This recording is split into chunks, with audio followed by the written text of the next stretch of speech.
Good evening, everyone. My name is Lauren Kloss. I'm the caseworker with Clarkston Area Youth Assistance. We're so excited that you're all able to make it here tonight for our part 2 in our 3-part resiliency series. And tonight we're focused on helping kids and teens handle stress. So very interactive tonight. We're really excited to see what our presenters come up with. We do have Diana Jennings here with us tonight. She's from Perspectives Counseling Centers. They have a few locations in the area.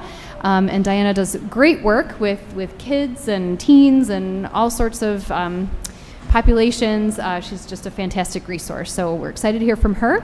A couple of housekeeping items before we get started. We do have some cookies. They're chocolate chip cookies from, I believe, Costco. And we do have some bottles of water, so feel free to help yourself. They're over on that side by the windows. Restrooms, they are out the hallway here to the left. Follow the signs around the corner to the restrooms there. And then due to the building hours, we will definitely be wrapping up. I think we're scheduled till 8, but we do have to have everyone out by 8:30 just because they have to lock up the building and stuff like that. So if you have additional questions for Diana and didn't have time to talk with her, there are her cards sitting on the table outside. They're the blue ones. You can take one of those and feel free to contact Diana at a later date. So without further ado, take it away, Diana. Thank you. Oh, good. That works. Can everybody hear me?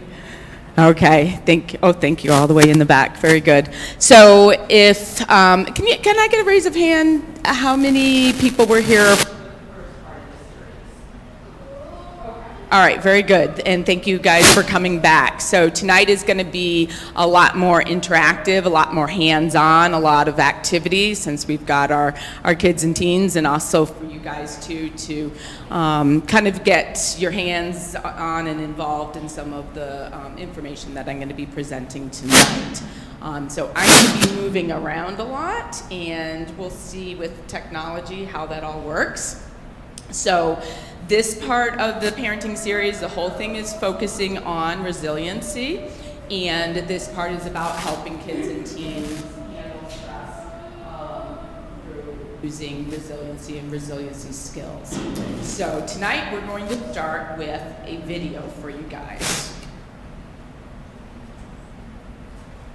Because our first section is about discovering your superpowers and building strength and coping skills. So I'm going to, before I play the video, I'm going to pass these out. Let's do half this way and half this way. Did everybody pick up a pen from the front table so you have something to write with? You guys want to go around with some pens maybe for those that don't have any? Because there's going to be some writing going on tonight too, and maybe some drawing. All right, so what you're getting right now is an I Spy sheet, okay? And on the left side is what did you see? We're going to be identifying some unhealthy habits, and then we're going to talk after the video about some healthy habits.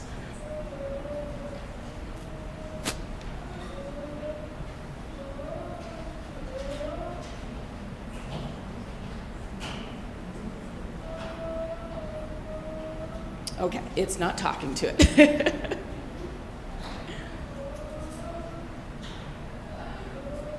wonder if I move this forward.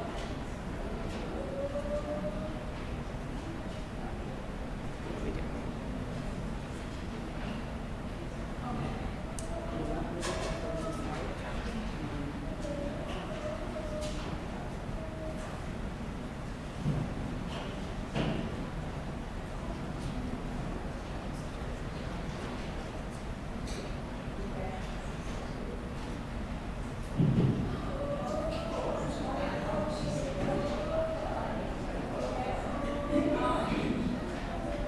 Now is a good time to grab some water, maybe a cookie.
All right, we're back on.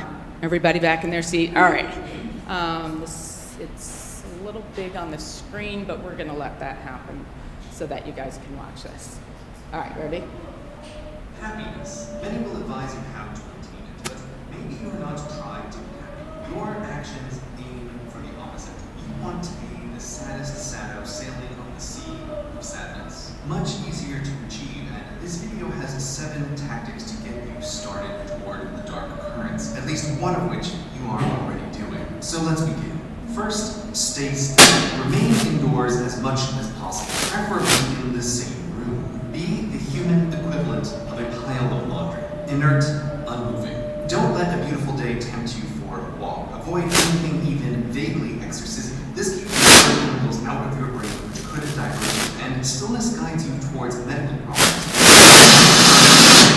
Stillness is the most effective thing you can do. So be the laundry pile. Make your bedroom your all-room. Live and work and play and sleep in the smallest radius you can.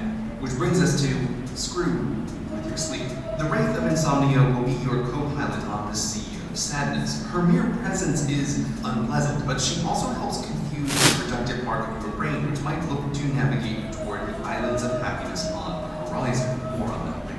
A regular sleep cycle is a fragile thing. It takes at least 3 days to establish. Be sure then to vary your bedtime by several hours twice a week, at least. Even better, vary your wake times. Sleep in late, preferably very late, some, but not all days. And tell yourself you are making up for sleep to feel like you're doing something healthy, even though you feel terrible when you wake up early and when you wake up late. Irregular sleep is another of the sea's accelerating currents. The more you vary your sleep, the harder regular sleep becomes, which makes your sleep more variable. To never sleep or wake at the same time naturally is the goal.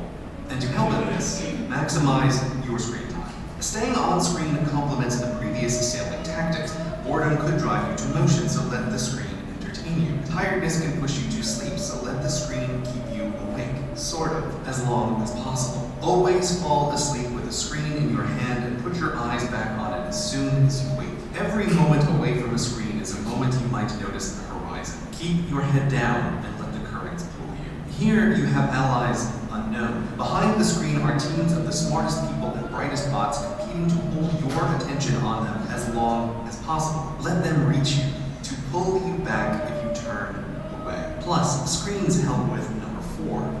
Use your screen to stoke your negative emotions, to feed your anger or anxiety about things over which you have no control or influence. Be well informed while doing nothing. The things you care about could be navigational guides out of the sea, reasons to leave your all-room and take meaningful action with the humans around you. But you can instead use the things you care about as further sources of misery. Focus on the bad to fuel your resentment or despair. If you must contribute, do so only in meaningless token ways and be disappointed in the lack of change. We're coming towards the end, and if you're doing it right, misery is descending, but some part of your brain is rebelling, trying to turn the ship by setting a goal. If you're not careful, that part of your brain just might save you, but luckily we can do more than just hobble it. We can fool it to navigate deeper into the sea. To reach goals, they must be specific, measurable, actionable, for which you are responsible and time-bounded. I will turn the wheel 1 degree right now. Instead, set the productive part of your brain on vapid goals, vague, amorphous, pie-in-the-sky, irrelevant, delay. Make the target unclear and the path unclear. If motivation strikes, aim ridiculously high to guarantee failure. I will clean the whole house today is much better than I will do the laundry in this pile. Cleaning a whole house is impossible. There's always more to do, so you will always fail. Focus on goals that are after what you wish to achieve. Learn how to market an app before you learn to code. This will distract the productive part of your brain quite nicely. And be sure to wait for motivation rather than setting a time. You'll do something when you feel like it, which will be never or never enough to matter. With vapid goals, you will turn the productive part of your brain from a dangerous source of self-improvement that rewards every small step into a consistent nag that berates you for your failure to have already accomplished your goal every step of the way. Now, the vapid goals you've set should distract the productive part of your brain, but if it still fights against you, direct it towards the mirage on the sea of sadness, the islands of happiness themselves. Pursue happiness directly. The human mind is such that by setting sail towards happiness, you will achieve the opposite. Imagine happiness as a place where happy people are happy all the time. This turns happiness into an unreachable feeling of constant bliss that no one has. True happiness is like a bird that might land on your ship, but never if you constantly stand guard to catch it. Instead, improve your ship and sail into warmer waters. The bird will land when you aren't looking. So be sure never to do that. Aim toward the mirage of happiness rather than improving the ship upon which you sail. Last, but most important, follow your instincts. Navigation deeper into the sea of sadness is quite easy, for there is a dark magnetic field that points the compass of your impulses in the right direction once you get started. You will want to stay indoors. You will want to not exercise. You will want to sleep in. You will want to do what you know will make you sadder after you've done it. Your compass points the way, both in and out. So follow the true north of your impulses and stay away from that other pole of the long term. It's all so simple. Just get started with these tactics and let the sea carry you along. Hello, Internet. Thoughts compete for space in your brain. Cat photos, news stories, belief structures, play.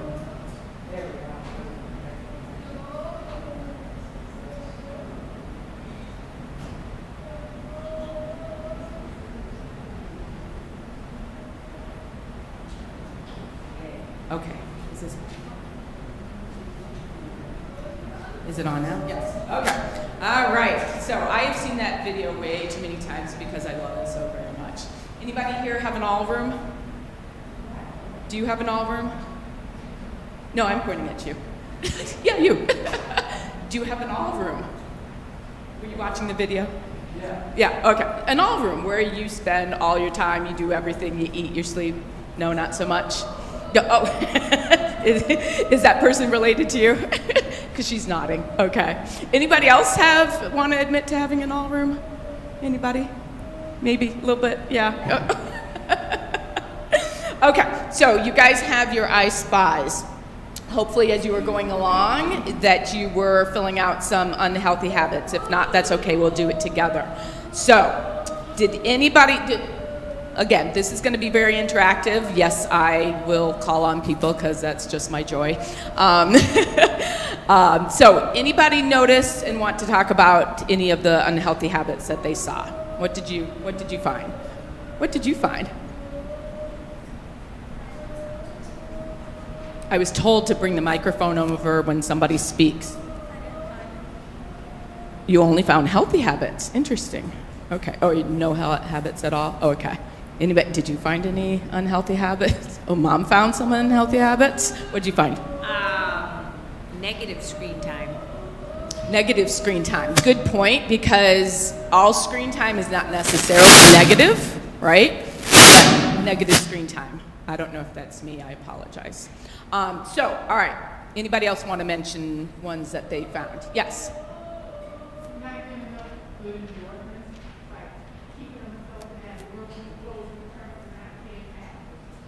Not getting enough endorphins, keeping the windows closed or the curtains closed, and not being active. Okay. Yes. Stillness, right. Wasn't that number one? Be still, right? Okay. So, I have, let's see, staying indoors, being inactive.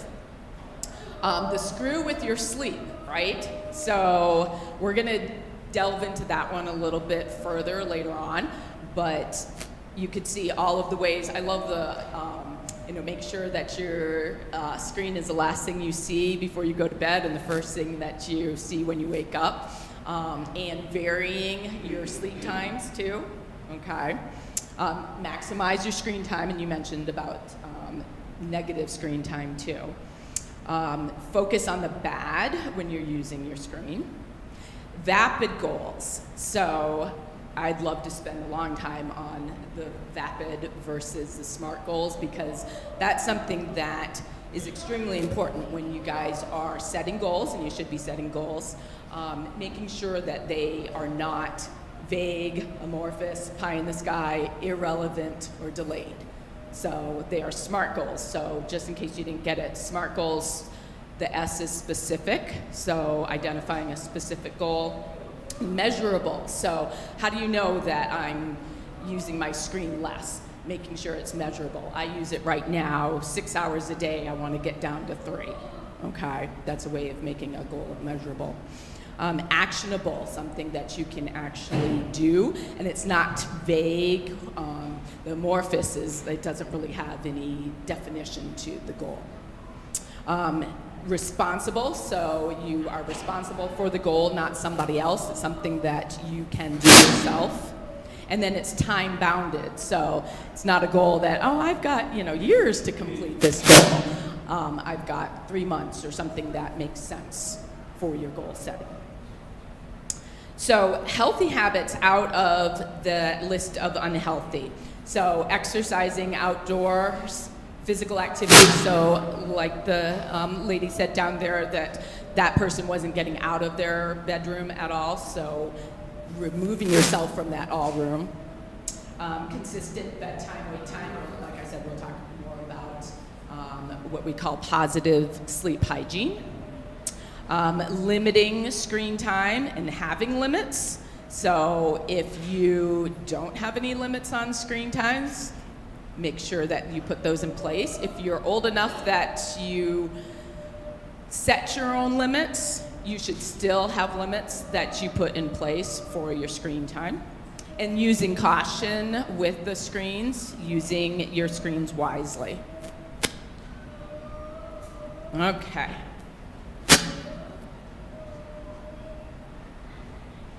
All right, so let's talk specifically about stress. So if we are going to try to handle stress, reduce stress, then we need to know how to notice it, how to recognize it. So here are some of the signs and symptoms for stress.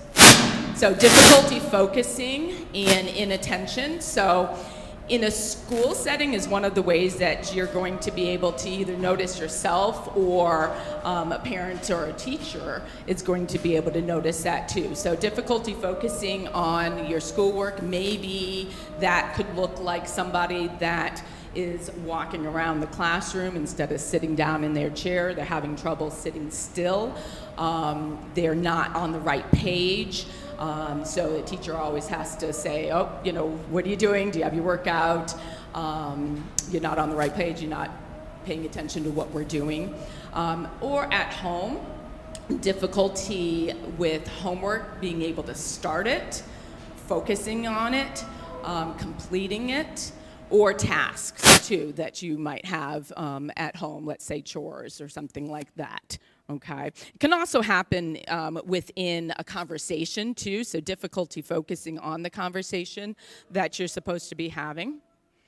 Unable to complete assignments, not turning in work, not prepared for class. So often we think when we see that sign that, oh, somebody probably has ADHD. Not necessarily. Somebody can just be dealing with a lot of stress from whatever area. Some people can be dealing with anxiety. So any one of these does not point to a specific issue or a specific diagnosis, okay? And there's a lot of overlap in the signs and symptoms that you see for each one of the issues that I just mentioned. So it's very important to understand what's behind the sign or the symptom that you're seeing, okay?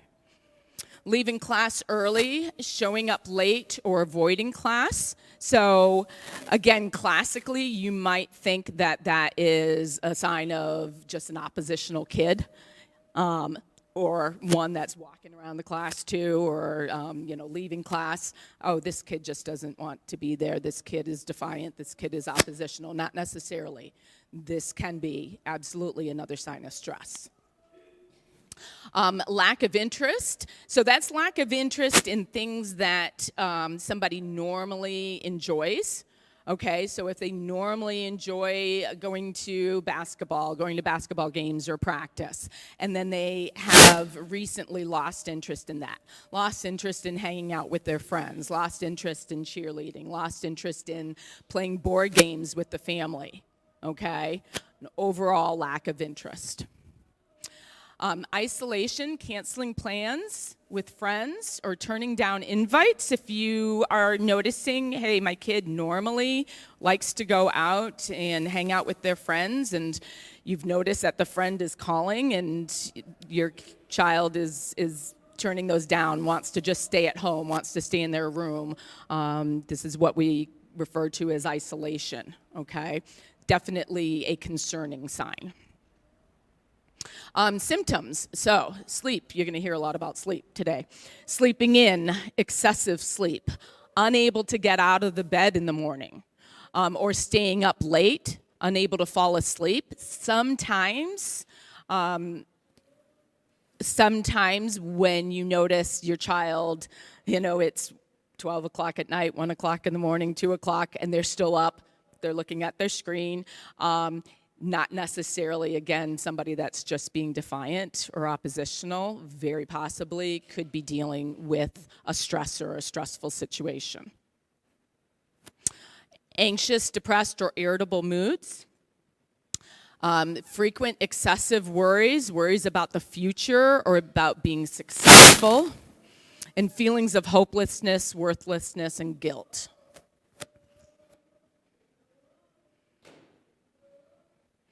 Okay, we are going to do an activity with our wellness wheel. I'll split those up and hand those out. Oh, there you go. All right, you guys are receiving a wellness wheel. Now, you might see lots of different versions of a wellness wheel, and mostly the same categories you're going to find in the wellness wheel. Some of them are going to be a little bit different. Some of them might be overlapping, but it's the same kind of concept. So this activity helps you look at your life. This is for adults, children, teenagers, everybody, okay?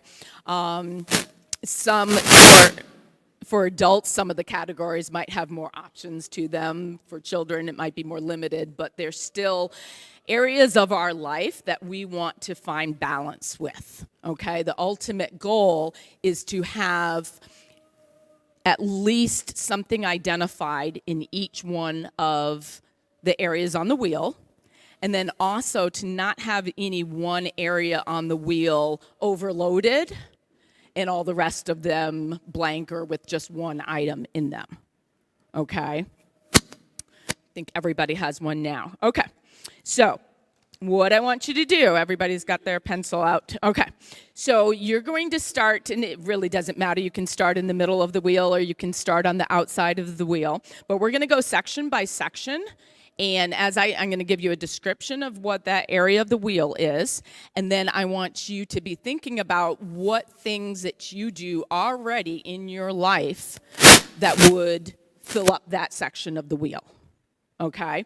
And you can also then put something in there if I mention an area that you're like, hey, that's something that I want to be in my wheel. It's not there yet, but I absolutely would like to make a SMART goal to put that into my wheel, okay? So, where are the extra ones? Is there an extra one? She's got an extra one. Like I said, I've got a couple different versions of them, so I want to make sure I start at the top of your version. So let's start with physical.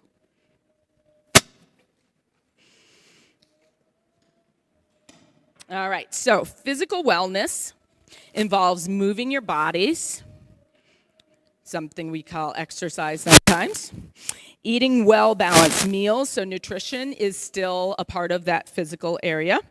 Sleeping, managing stress. Hopefully everybody's putting down, hey, I'm attending a workshop on managing stress. Okay. Receiving preventative medical and dental care. Okay.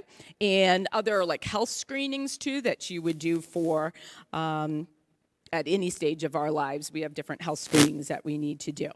So here are some examples, too, that you might write down, that you already do in the physical area, or that you want to do. So physical also involves your environment, too, so safe housing, regular medical care, eating healthy, exercise I already mentioned, getting enough sleep, taking vacations, taking time off. So think about kids and teenagers. So taking time off. So we can't really do that with school. You might be able to take a mental health day here or there. But when you take time off, how do you take it? It's important.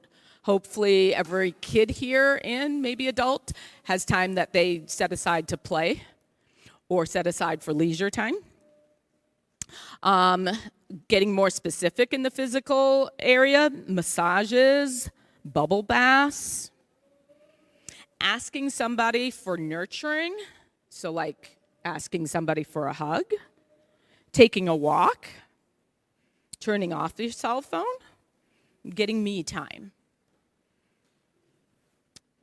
Okay? All right, let's move on to intellectual.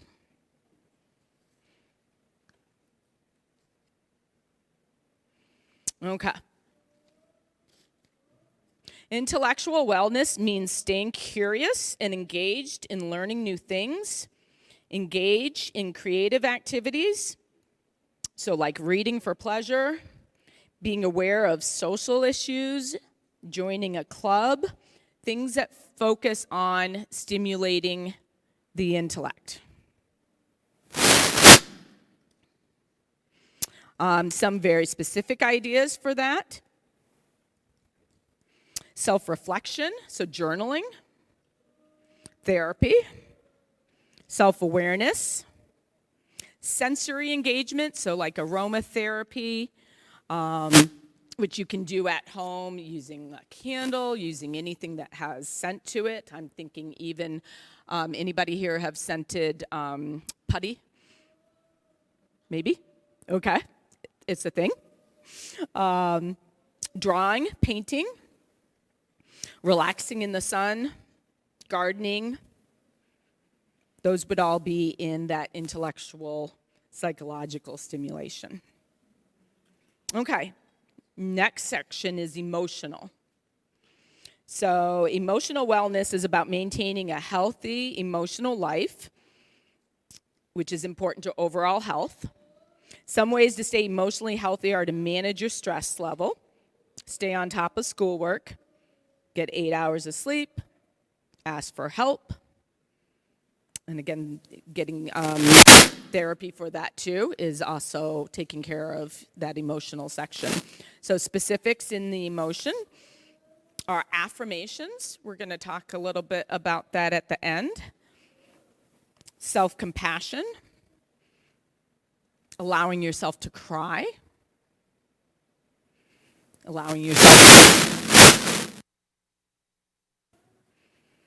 saying I love you, watching a funny movie, finding a hobby, buying yourself a present, cuddling with your pet, and practicing forgiveness.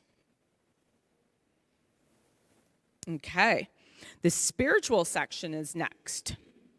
So spiritual wellness is a process of understanding beliefs, values, and ethics that help guide your life. Whatever your preferred approach, spending time asking and exploring your spiritual life can be an important part to your overall well-being.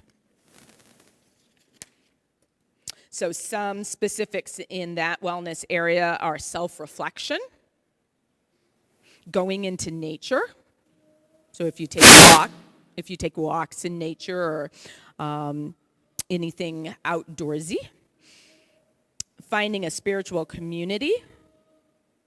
Singing, dancing, meditating, playing. Being inspired, taking yoga, playing with children. Bathing in the ocean, again, a nature focus, watching sunsets, prayer, volunteering, All right, let's move on to environmental. Environmental wellness means taking care of your global environment and your personal surroundings, such as like decluttering your room, recycling your trash, volunteering to clean up your environment. Moving on to financial. So this is one of those areas that you might think, well, for kids, what do they do about that area of wellness? And obviously that one will develop more as they get older. But financial wellness, it means taking steps to live within your financial means, which you can help almost any age child to start to learn the family values of finances as well as budgeting. If you give them an allowance, that's a fabulous way to teach them to budget and to understand money and understand spending. So you can do this area by planning financially, creating a budget, learning to be a good consumer. So anytime you go out to a store with a child, absolutely take your child with you. You might think, oh my gosh, no, that's my time to be alone. But please, take them with you, but make it an activity. Make it so that we have a goal of developing a good consumer, okay? And understanding budget.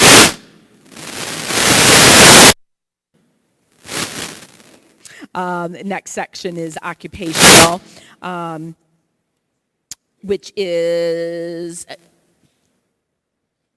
combined with some other ones. I'm going to skip over that one. I'm just looking at my time. So let's do social. Okay, occupational, though, is really for kids and teens would be focused on school. That's their occupation. Obviously, if they are employed, then they can include that. But let's do social. So social wellness involves having a strong social network, and that can give you support and guidance when you're stressed and need stress relief. And these relationships can aid in the development of healthy relationships.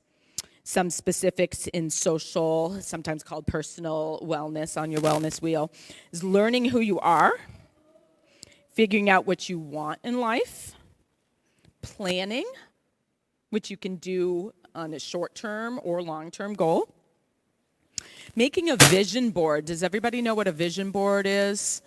So this is something that you can do on a computer, or you can do on a poster board or a piece of paper, and it's setting your vision. It's very similar to setting a goal, but just using more of a visual goal, okay?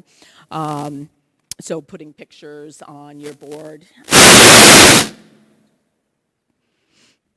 Let's see, fostering friendships, going on dates, getting coffee with a friend, relaxing, writing a poem or a book, spending time with family, cooking out, and learning to play the guitar. So, that is your wellness wheel. How many people have a fairly decent balance on their wellness wheel? Very good. Very good. Anybody have a concerning area that you're like, oh my gosh, that's blank? What do I do? That seems like a big problem. No, that's good. Okay. All right. Well, very good. So that is something, though, to take home and work on and continue to look back and cross things out, add things on, see what's working for you, and see how full and balanced that wellness wheel can get. Okay, I told you guys we were going to talk more specifically.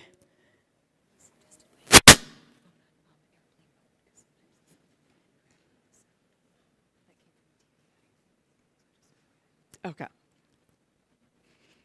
All right, one moment. Let's see if this works.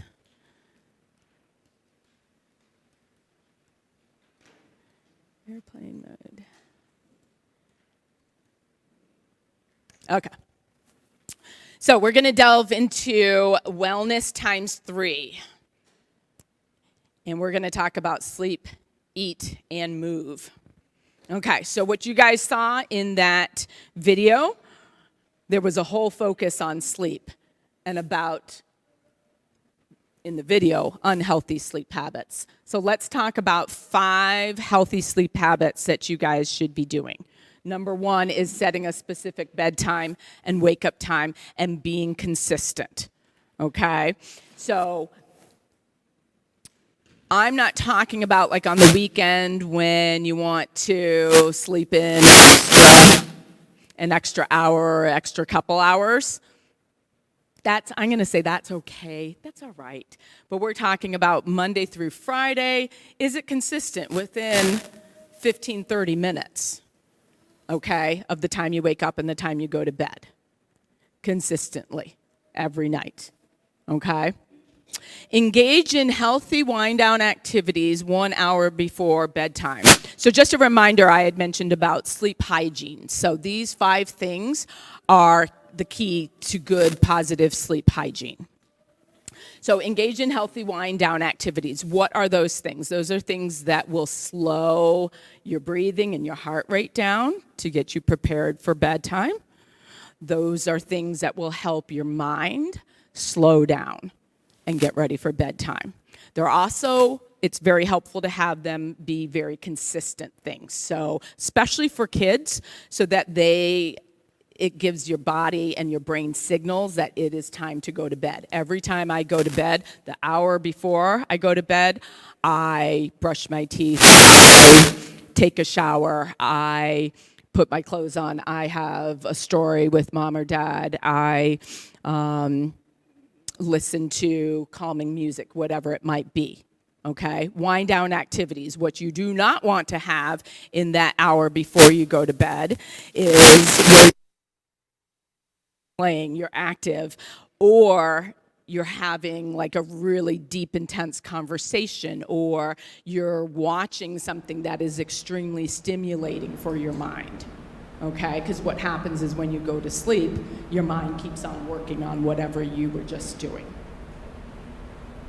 Create a comfortable sleep environment, so that's about like the temperature of the room and the sound in the room. Everybody has a little bit of variety in what they prefer, so I might like a super, super dark room, and you might like one with a little bit of light coming from somewhere. That's okay, but and I know I might get pushback from some kids or maybe some grown-ups where they say, no, I sleep much better with the light completely on.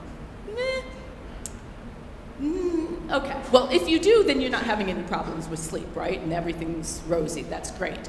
But we know that the body goes to sleep easier when the light is dark. Okay, it's biologically, we are biologically inclined to fall asleep when it's dark outside, okay? And then for temperature too, not too hot, not too cold. We all have a slightly different temperature set for our bodies.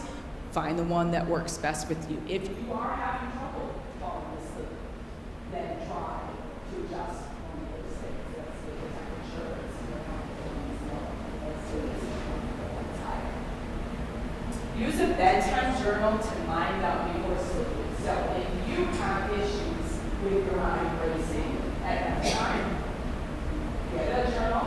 Journal can be a piece of paper, whatever you want it to look like, and write down all of the things that you're thinking about that are going to keep you up at night. Put them on the paper, and you close your eyes, and you go way down to sleep. You remind yourself, oh, I don't need to think anymore about okay, so I'll take care. Number 5, set specific morning activity that requires leaving the bed. So this is for somebody who's struggling to get out of the bed. Okay, who does not want to motivate in the morning. So if you set a specific activity to do when you get up, if it's going to journal the alarm, that's always a good one as long as the alarm is right across the room. I go and feed the cat. That's my only activity to get up out of bed. Something that signals it's time to get up out of the bed. Eating. 5 things to think about to improve your wellness with eating. Plan meals ahead of time. Either 3 main meals or several small meals. I'm not a nutritionist, I'm not going to tell you which one is right for you, but it needs to be consistent. Okay, I know as kids get older too, breakfast is one of those things that falls by the wayside. Okay, you know, think about that maybe it's a little delayed. So, you know, 3 meals might start a little later in the day, that's okay. Make it consistent and plan ahead. Eat a healthy balance of proteins, carbs, fruits, and vegetables, and fats. Hydrate. Limit sugar in drinks. Avoid energy drinks. Number 4, avoid diets, especially those that cut out certain food groups. And number 5, recognize signs of disordered eating and seek help as needed. Okay. And move. 5 things to improve this area of wellness. Engage in physical activity daily. Anytime I'm talking about this section, I try to avoid the word exercise just because, you know, people get a little squirrely when you say that word. Physical activity, it does not have to be a structured exercise. It can be anything that's moving your body. Okay? It doesn't matter what it looks like. Number 2, set aside a time for activity. Very important if you're struggling in this area to schedule that, to plan it. Number 3, make it fun. Find a partner. Change environments. So if you're kind of bored with your physical activity, change it up. Like I said, it can be anything. Number 4, engaging in 20 to 30 minutes of moderate exercise 4 to 5 days a week is optimal.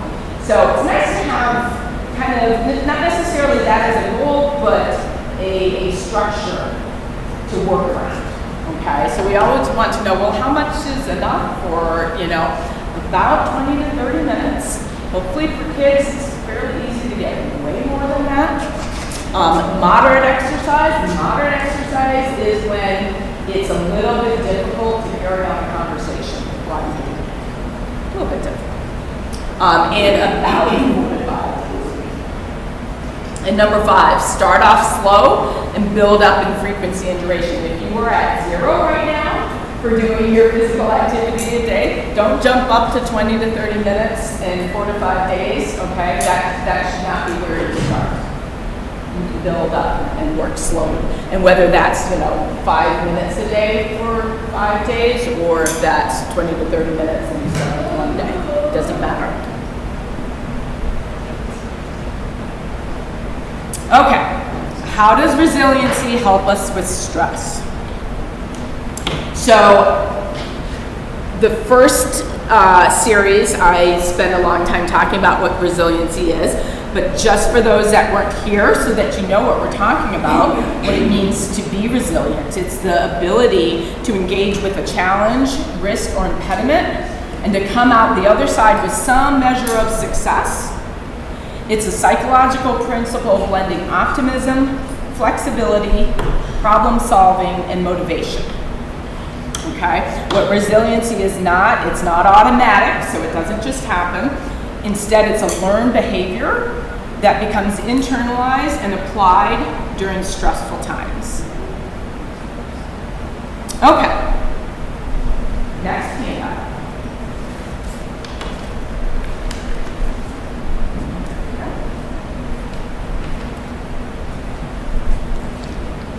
So, again, this is one of those, what can we do to increase our resiliency? What are some of the tangible things that we can focus on? So we're going to talk about 5 protective mechanisms that you can use and develop over time to help build your resiliency.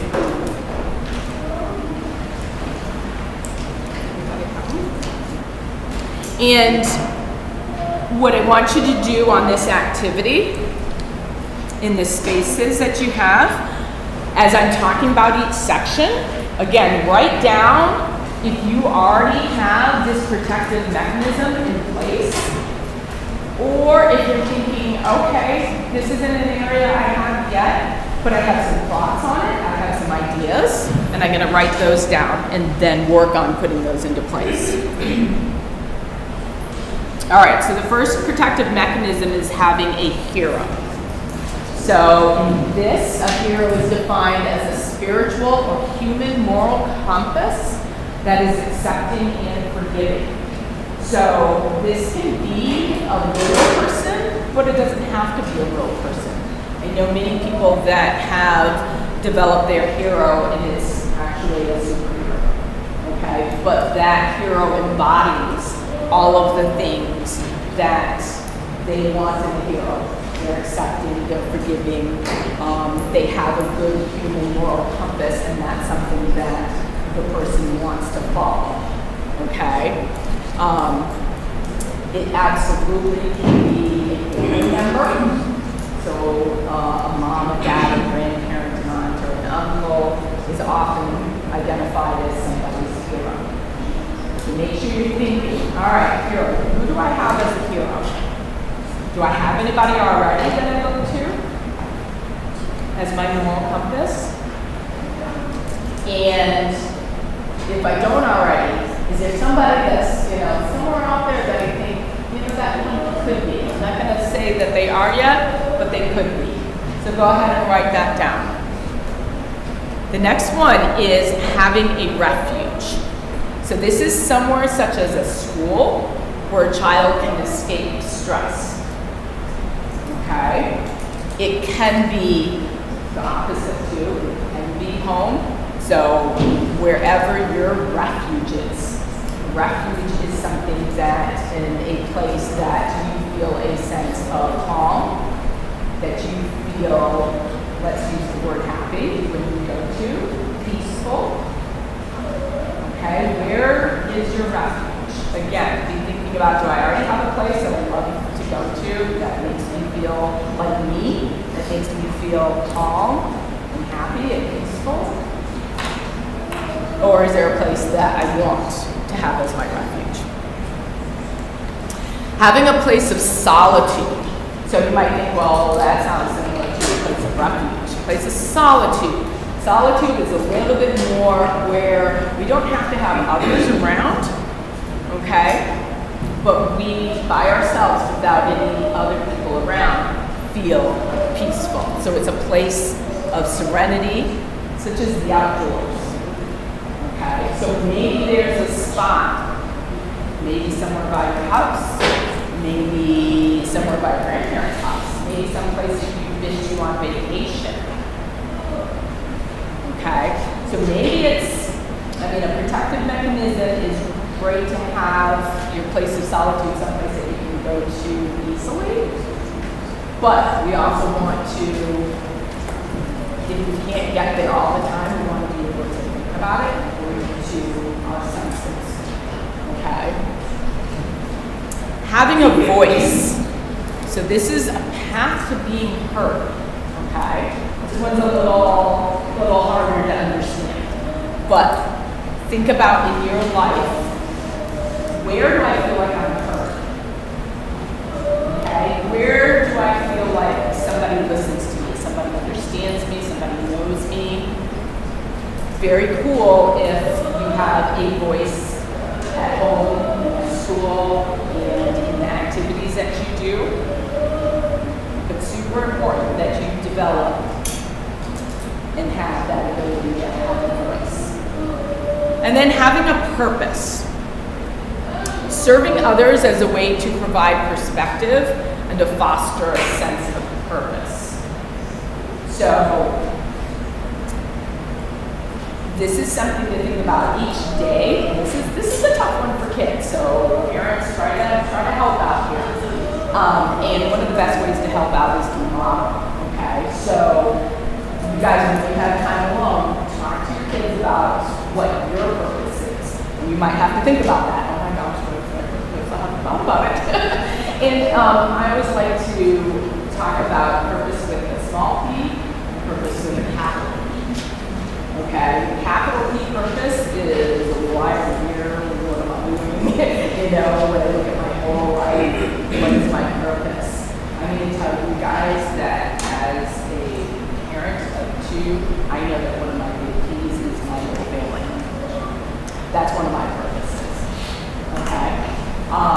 And then my little P. So your little P is, what do I do every day?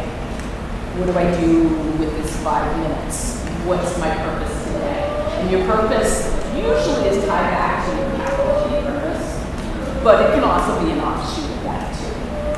Okay? So that's a great discussion to have at home about not only all 5 of those, but about your individual purposes. Okay. I told you we were having lots of activities today. Next one. And again, I can't stress this enough. Make sure this isn't the only time that you guys look at these papers and bring them out. Okay? So these are to-do activities here, but to take home, do over, do again, do every day, to discuss, to stimulate conversation within your family. Okay?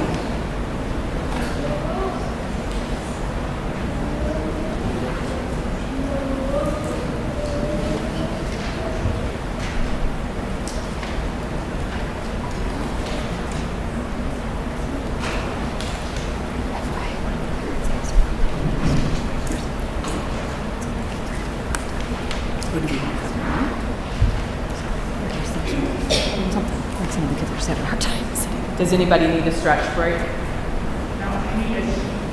Oh. Raise your hand if you would like a stretch break, or if your children need a stretch break. All right, I got one hand up. Okay. So anybody wants to take, let's take like 1 to 2 minutes to either, stretch yourself, or take a bathroom break, or grab some water, or twirl around, or do something like that. Get some energy up.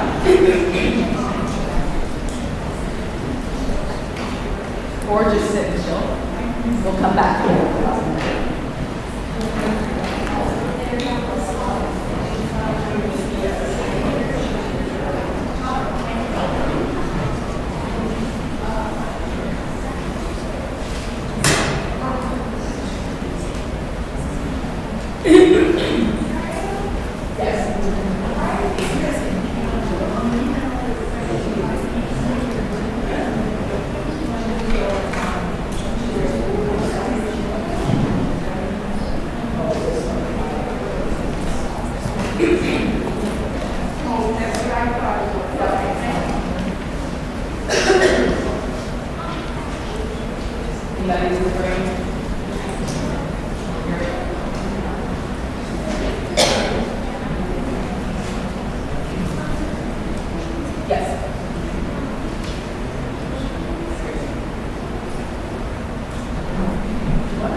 give everybody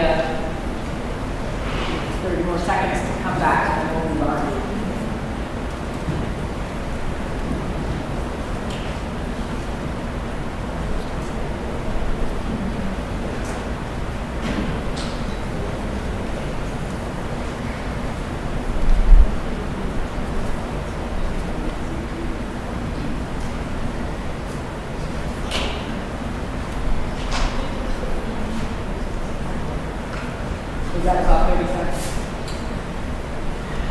All right, the next activity, this is the one that you just got handed, the I am, I have, I can. All right, so this is fairly simple. This is a sentence completion activity. You can absolutely do it without writing. You can do it out loud. If you don't want to write it down, or somebody else can write it down for you. So, I am. This section is about internal resilience, internal resilience promoting qualities such as feelings, attitudes, and beliefs. So say to yourself right now, I am, and write down what comes to mind, okay? I want everybody to do this one. So it could be things like, some of the obvious ones. I'm a girl, I'm an athlete, I'm a student, I'm thoughtful, I'm kind, I'm optimistic, I'm struggling, I'm anxious, I'm a good friend, I'm quiet, I'm shy, I'm loud, okay? All sorts of possibilities for I am. And as you guys are doing this now and as you're working on this at home too, it's okay if some of those answers for any of these tend to be, troublesome or what somebody might call negative, but that's what you might be feeling right at that time, and that's okay. So we want to maybe try to get a combination of some that are maybe negative, concerning, challenging, difficult, and then some that are more positive or forward-moving. Okay. I have. These are resilience promoting external supports and resources. Okay, it's important to be able to identify what do I have in my world that supports me. Okay, so some of the ideas there might be I have a family, I have friends, I have a pet, I have someone who loves me, I have a brain, I have a house, I have food, clothes, goals, I have faith. So jot some ideas down there. And then the last one is I can. These are resilience promoting social and interpersonal skills. So some things might be I can do anything. I can learn. I can do gymnastics. I can tie my shoe. I can make friends. I can get a job. I can talk to someone at lunch. I can learn to whistle. Right, so jot some things down in that section. All right, and I had a request to do something fun.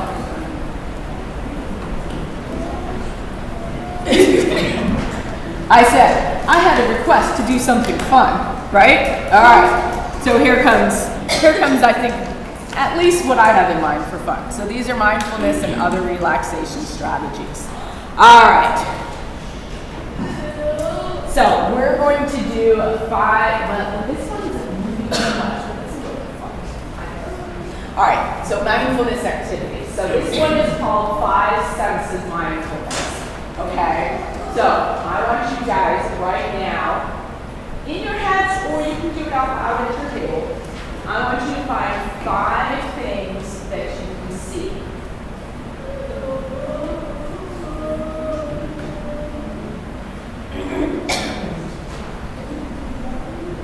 All right, 4 things that you can touch right where you are. And it doesn't even have to be with your hand, right? Because you're touching other things. Like butt, everybody's butt is touching the seat, right? Okay. 4 things that you can touch. 3 things that you can hear.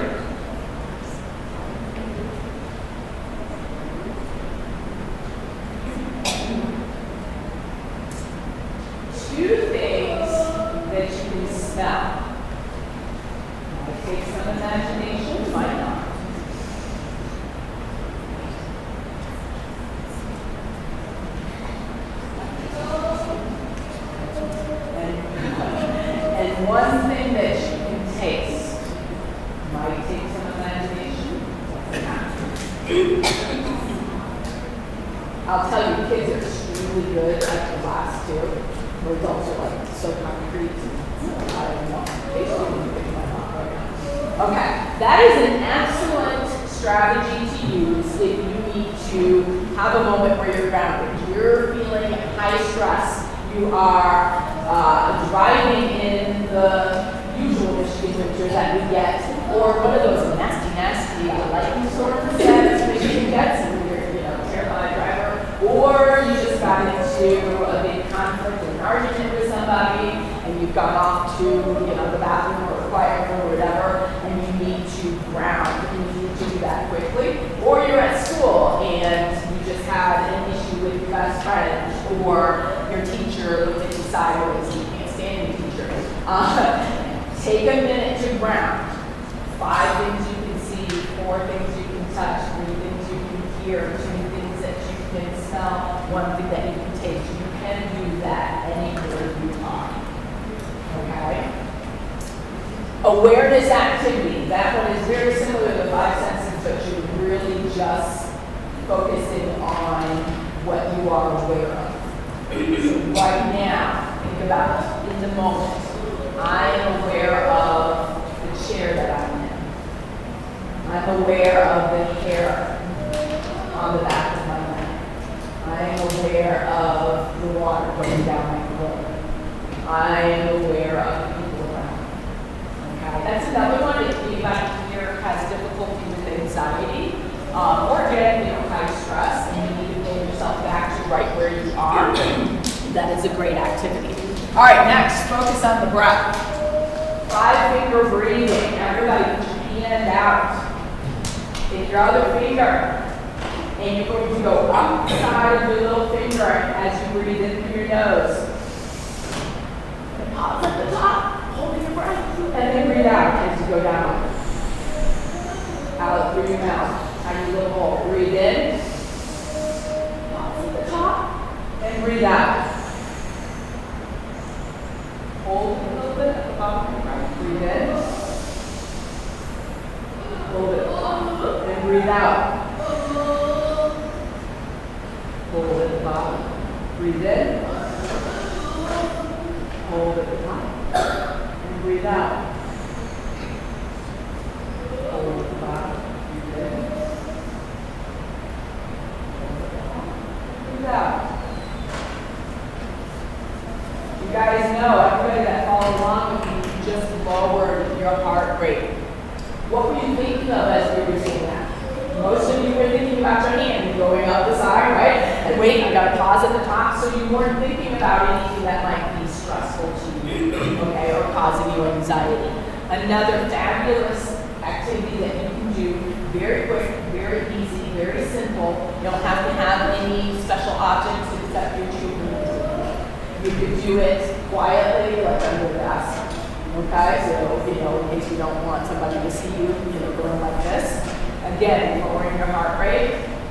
Okay, focusing on breathing, which will create a physical response in your body to calm too. Okay. Breath and word. Breath and word is another strategy for breathing that you just time with the word, like relax or calm. So, I like to use the word relax. As I breathe in, I go breathe. And as I breathe out, I say relax. And this is in my mind, okay? You can use any word that you want to that signals to you relaxing and peaceful and calm. Okay? Helpful if it has 2 syllables, but you can finish. So we breathe in on the first alphabet and do that on the second. Color breathing, very similar. Everybody think right now, what is your color of calm? What is your color of calm?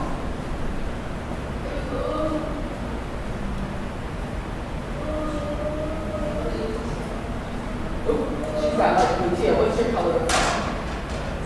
Same. Oh, really? Who has a different color of calm? What's your color of calm? Green. Okay, so light green, dark green. Light green? Okay. What's your color for calm? Blue. Light blue, medium blue, dark blue. Dark blue. Aren't you? Blue, light blue, medium blue, dark blue, light blue. I saw your hand.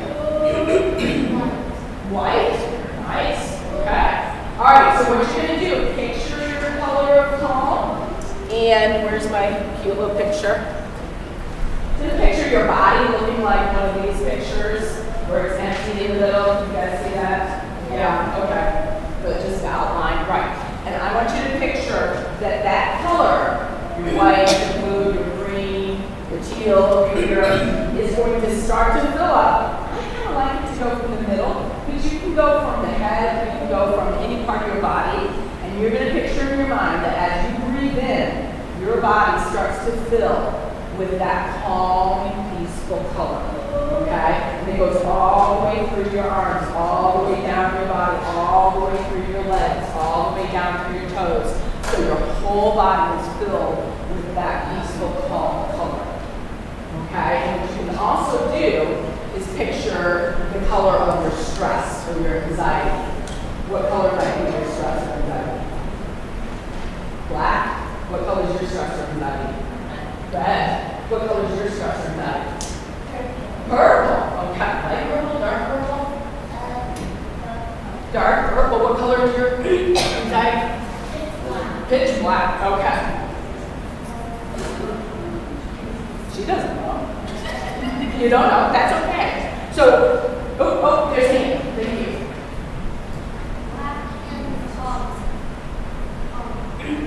Black and red mixed together. Okay. All right. So what you can also do with your color breathing, as you are breathing out, you're picturing, at first, if we're loaded with stress and anxiety, the whole thing is going to be that color of stress, right?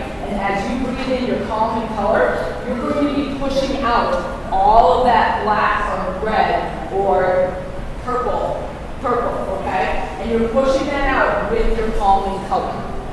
So as you fill up this body with color, with your calming color, you're letting the anxiety color flow out and escape your body. Does that make sense? Picture that in your mind as you're breathing in and doing color breathing. All right.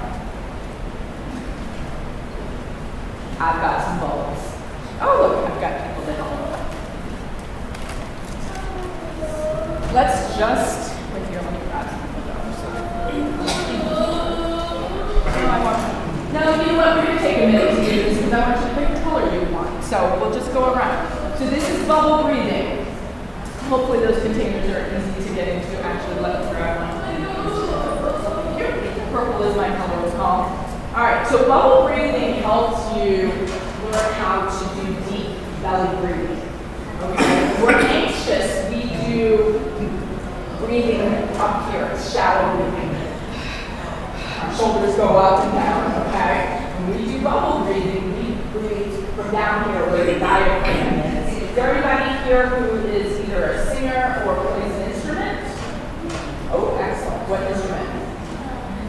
A cello. Okay. Okay. What instrument do you play? You sing? Okay. What instrument do you play? Guitar. Okay.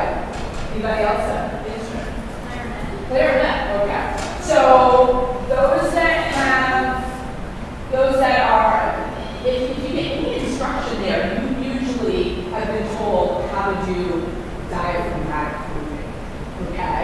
Super important for singing, for playing an instrument, especially an instrument that you have to blow into. Okay. So this is your diaphragm. It's the big muscle that's right in between your ribs. I want everybody to touch where their diaphragm is. If you're touching your ribs, you're too high. Go a little lower, and you should feel some resistance. That's where it is. Okay. That is the instrument, if you will. That's the muscle that you need to use to do belly breathing. All right. So we also call this inflating your belly balloon. When you're doing and taking in a deep belly breath, this is the muscle that should expand when you're taking that breath, and it should collapse when you expel it. Okay? So the bubble breathing, watch. Let's see if it works. So everybody go out your alarm and just blow some regular bubbles. Oh, that's fun. Okay. So if I am anxious, my breath is going to come out in time to do a little, okay? Right? Because I'm not taking a deep belly breath. Now let's see what happens if I breathe in through my nose, okay? And when I breathe out, I'm going to breathe the air out a tiny little opening. And that hopefully I'm going to breathe something.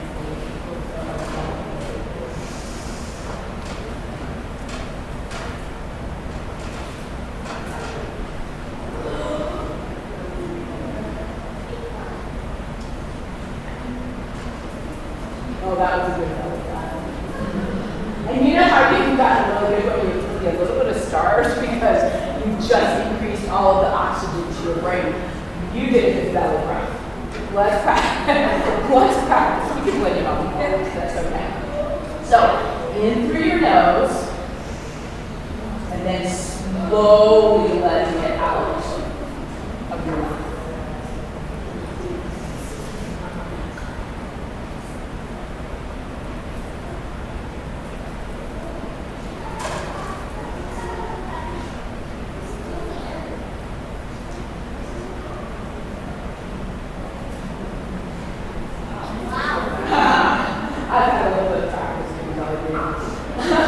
And the key really there is to really slow it down coming out of your mouth. Now that is one of the hardest things, especially for kids to do.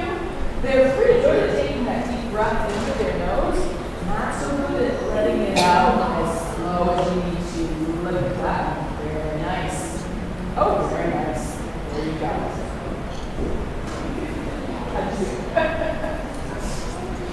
All right. So if that wasn't fun enough, and if you're like, my one doesn't work, let's try pinwheel breathing.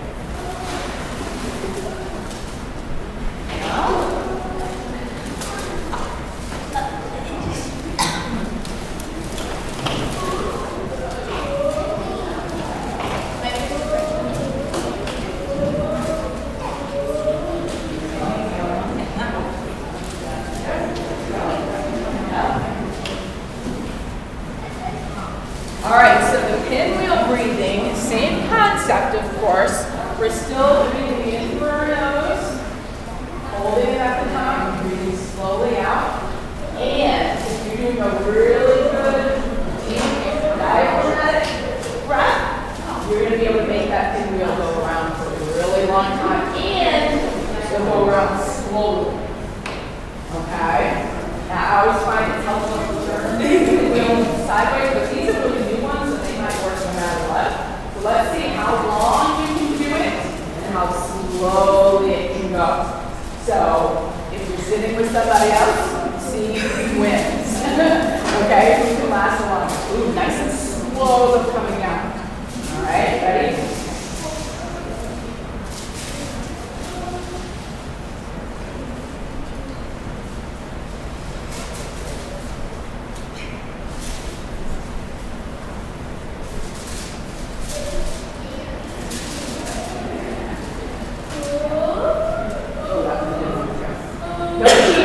Double breaths. In through your nose. Slowly out of your mouth.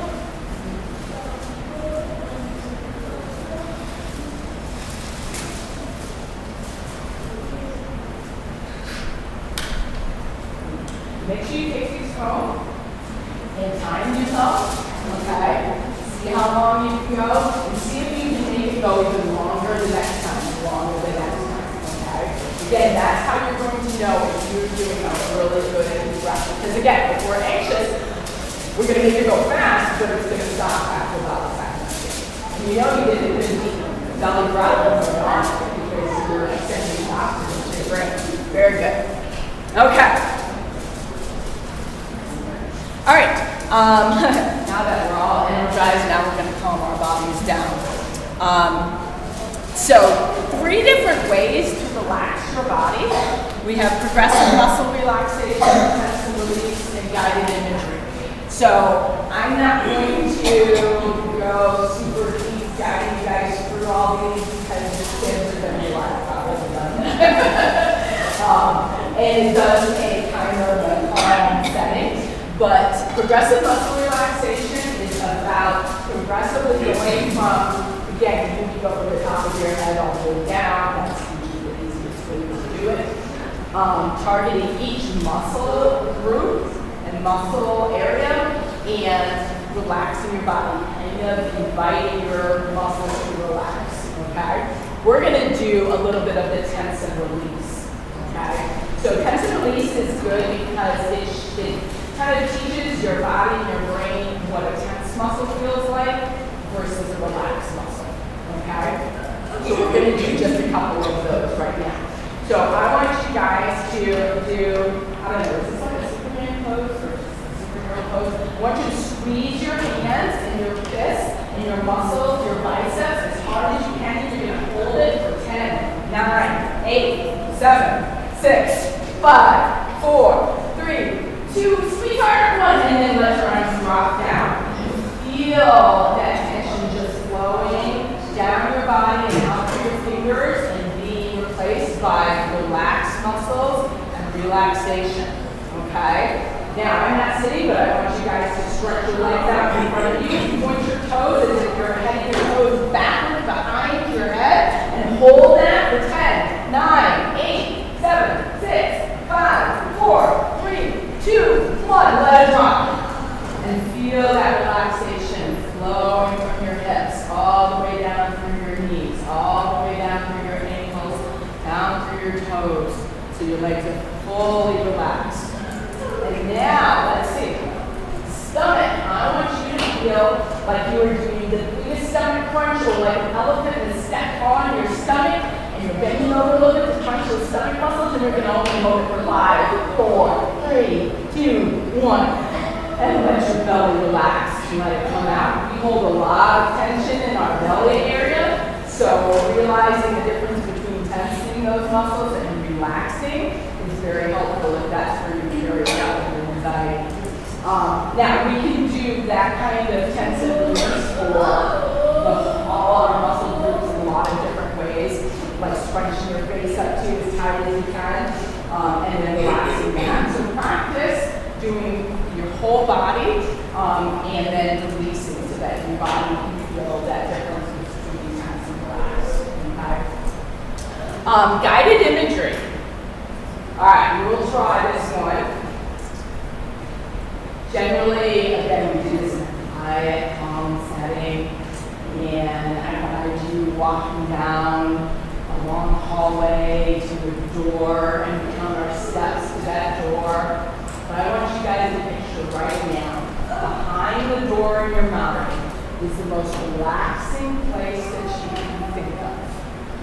And it can be a place you've been to, a place you've been to, or a place in your imagination. Okay? And I want you to think about all 5 of your senses as you picture that relaxing scene. Think of everything you can see in your relaxing area. Everything that you can touch, what does it feel like? Is it cold there? Is it warm there? Is it soft? Think about, is there anybody else in the relaxing scene?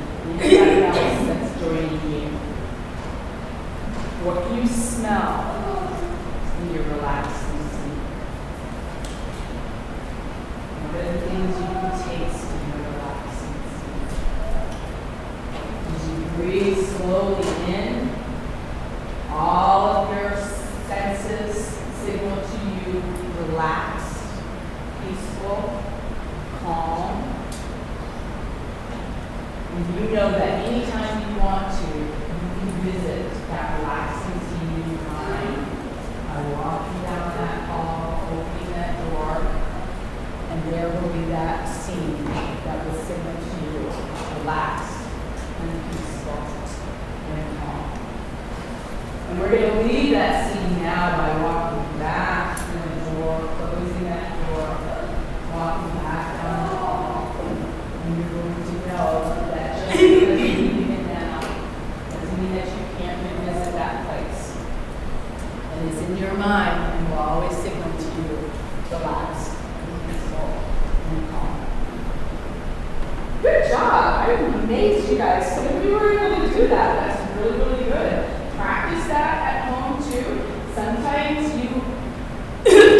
be able to develop that scene really easily. It comes to mind super easily. Who is in that category?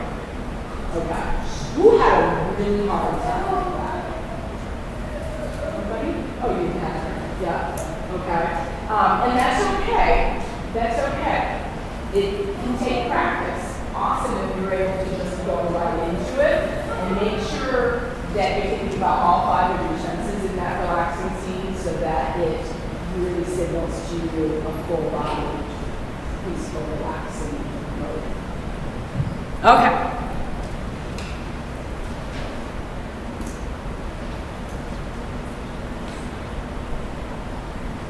All right. One more activity to do. Probably.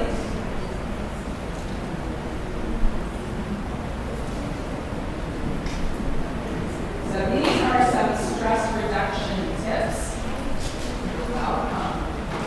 that for those high stress moments that you need something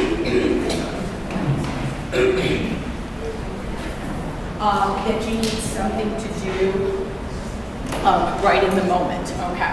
But we're going to do this activity first. So limit what you put on your plate.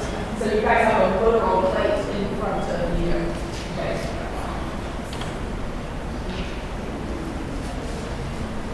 Okay.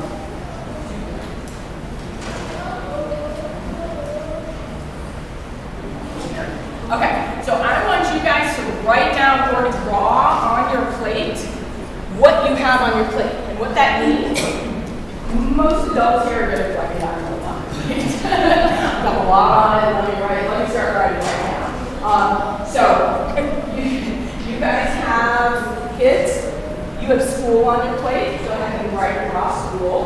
Think about, so if you have an instrument or you have an after-school activity, that's probably something on your plate. Anybody have what we call a life transition? Are you moving? Are you changing schools? Is something in your family changing? That might be something that's on your plate. Do you have a daily chore? What's on your plate? What else do you have that's on your plate, which you have to deal with? Adults, we've got work, and you might want to break what's on your plate for work, because you've got this to do and that to do, and this to do and that to do. Parents, well, you know what? Actually, all of you guys, you've got family members. They might be on your plate, right? There might be things that you need to be doing with them that kind of fills your plate up. Do you have pets? They might be on your plate. Do you have any health concerns? That might be something that's on your plate. Do you take care of other people or other things? Those might be on your plate. And as you are filling up your plate, I want you to look at how much space those things take up. So, you might have school and it takes up like, 7 minutes of your plate. And that's okay. Some things might only take up a little bit of your plate. So, one stress reduction tip is to limit what you put on your plate. So we might think, oh my gosh, all of these things have to be on my plate. Well, what can I limit? Do I have too many things on my plate? I'm involved in 5 clubs, and I have 2 sports that I do, and I have to get all A's. And okay, and I'm feeling stressed. I need to reduce my stress. I need to limit what I put on my plate. Having that kind of visual aid can help you look at how full your plate is. Focusing on right now, again, in the middle of stress. What can you do to reduce that? You can focus on right now. I gave you mindfulness tips that will help you ground and come back to right now. One of the things that feeds stress is thinking about something in the future. Oh my gosh, I have to do this. Oh my gosh, I have to do that, right? So focusing on right now. What do I do right now? That stressful thing is 5 hours from now. It's tomorrow. It's a week from now. Right now, I just have to get ready for that. Okay, I just to go to this one class. Break big tasks into small, manageable parts. So, are you in middle school? Started? Okay. So, do you have big tasks yet? Okay. So, and are you in middle school? Okay. So, you guys now, and then even when you get into high school, you're going to have big projects. One tip, don't look at the whole thing. Oh my gosh, it's so big, I have to do all of this, I have to read 50 chapters, I have to do, okay, no. Break it into small, manageable parts. Okay, I've got 2 weeks to do it. That's 14 days. If I do 1 chapter each day, or 1 part of my assignment, 1 page, 1 paragraph, I've got this. I can manage 1 page, I can manage 1 paragraph, I can manage 1 chapter. Break it into small, manageable parts. You can do that with any activity that you have to do. Use a growth mindset. Who knows what that means? One simple way to use a growth mindset is to add the word yet to it. I can't do that. I can't do that yet. Okay?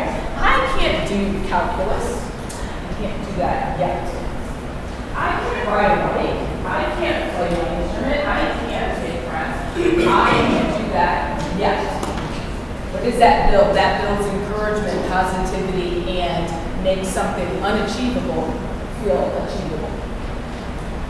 Practice positive self-talk and be your own best cheerleader.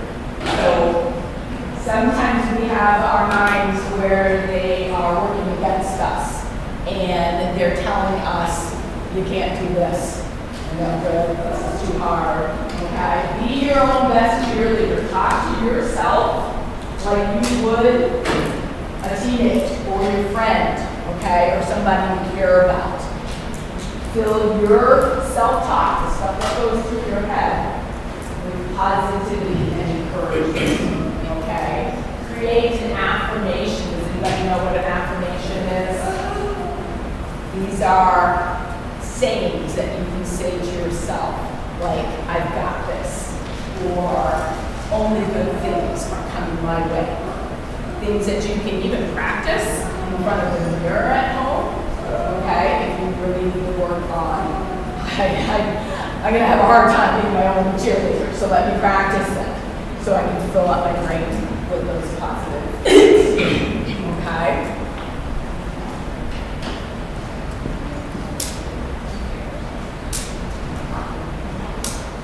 And seeking help. Mental health disorders and issues are treatable. Help is available and therapy does work. So I work at Perspectives Counseling Centers. We have caring professionals there that can treat the full range of mental health issues, including anxiety, depression, ADHD, substance use disorders, eating disorders, behavioral issues, family issues, OCD, and more. There is our phone number and our website, and we have some time for question and answer. So I'm going to go grab my water. You guys think of your questions. Raise your hand, shout them out, and I will answer what I can. And it doesn't even have to be any questions. It could be comments about any of the things that we just talked about. I just gave you a flood of things to do at home, things to think about, strategies, and so on. If you have questions about, how to apply it at home, to apply it to your individual issues or situations, go ahead and ask.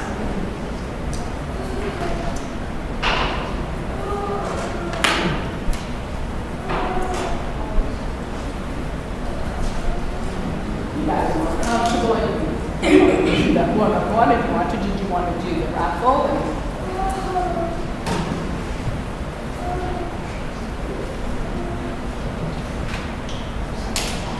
Any questions?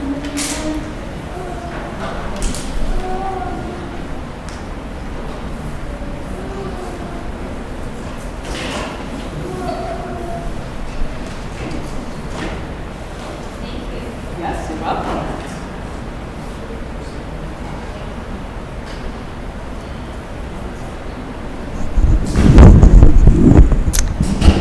All right, so we have this wonderful raffle of this basket. There's lots of really great stuff in there to do as a family, to help relax, do fun things together, help manage the stress together. There's different like games, and there's Squishmallows, and there's which book is that? It's Raising Resilient Children, right? This is an awesome book if you guys don't win the raffle and you're like, I'd love to have a good parenting resource.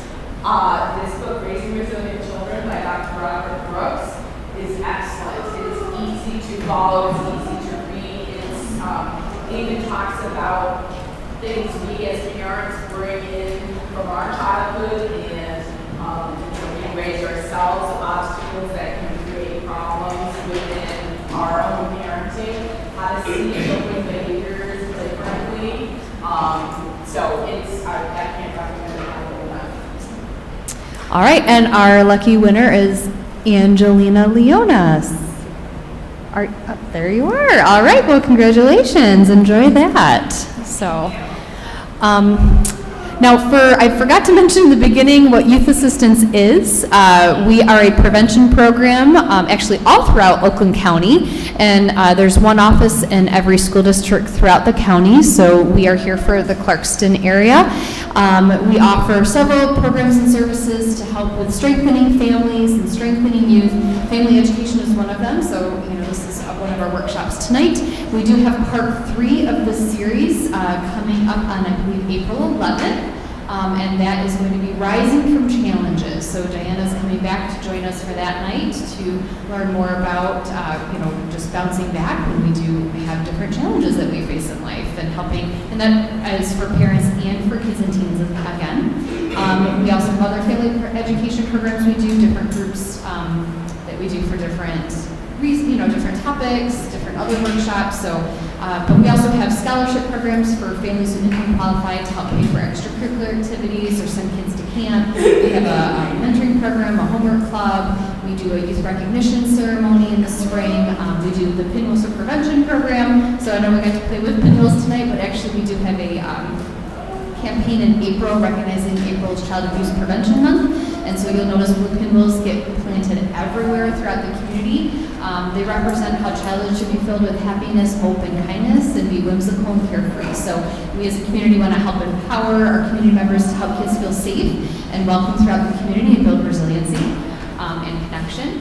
And then, of course, we offer counseling services. So that's what I do, working with families one-on-one to help get connected with resources, help get support through different things that life's throwing your way, help with kids making good decisions, or help with family connections, a variety of other things. So if you have questions about our services, feel free to ask myself, or Jamie is one of our volunteers on our board. She heads up our family ed programming, or Sherry is our office manager, so you can ask any of us about our services. We welcome that. And if you have any other questions for Diana, please come up and ask her. But we do ask that you fill out those surveys for us too, please. And then you can give it to one of the 3 of us. And again, we thank you so much for coming out tonight. We really appreciate you taking the time to be here tonight. And we do hope that you gained a lot of great ideas to take home and help out your kids. And we hope that you have a great night. Thank you.